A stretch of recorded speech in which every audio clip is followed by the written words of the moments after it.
Well, hello everybody. Welcome back to G Bear's Off-Grid Ways, a homestead in the desert. Here we are, still on Thanksgiving, and the skies are starting to clear a little bit here in between the storms. And I actually had some sun over me a little while ago, but I wanted to show you the mountains. And this is where I shot that video of that UFO thing, whatever the heck it was. And that snow is down pretty low over there. Oops, sorry. I just looking above the video and I tilted the camera. So anyway, yeah, there is snow all the way around me, everywhere in any of the higher elevations.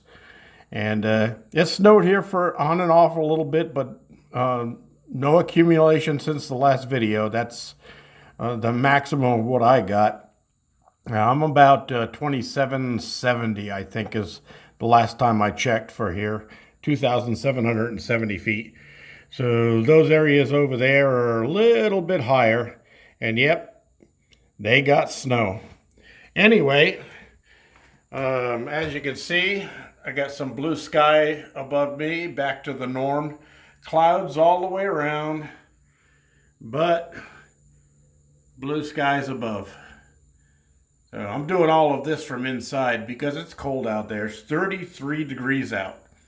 And the ground is saturated.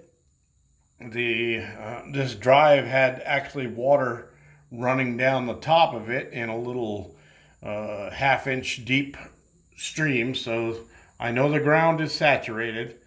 I haven't gone out to look at anything else because it's nice and cozy in here. I got the heater on. Yep. I'm feeling comfortable. Anyway, just wanted to update you on what's going on.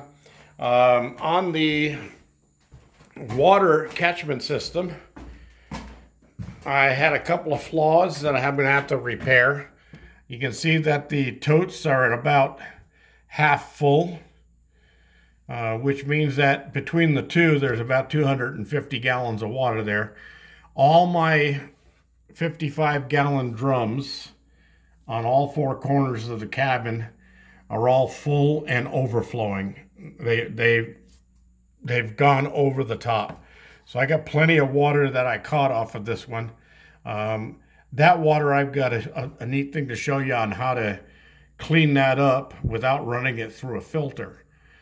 Well, can't say not without running through a filter because the method I use actually is a filter of its own type.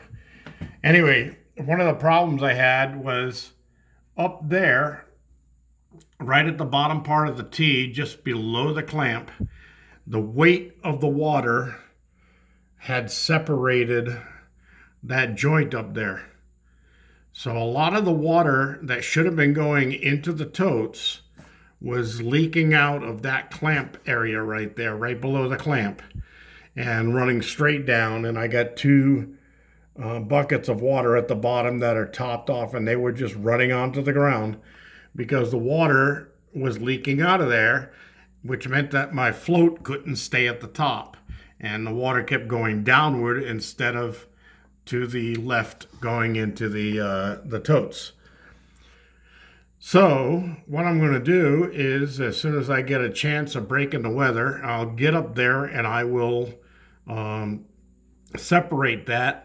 I'll put some good adhesive up inside of there, and I'll shoot a couple of screws right through the T into the pipe so that that actually carries some of the weight, so it won't pull down and stretch and break the seal again. Other than that, everything else seemed to have gone pretty well.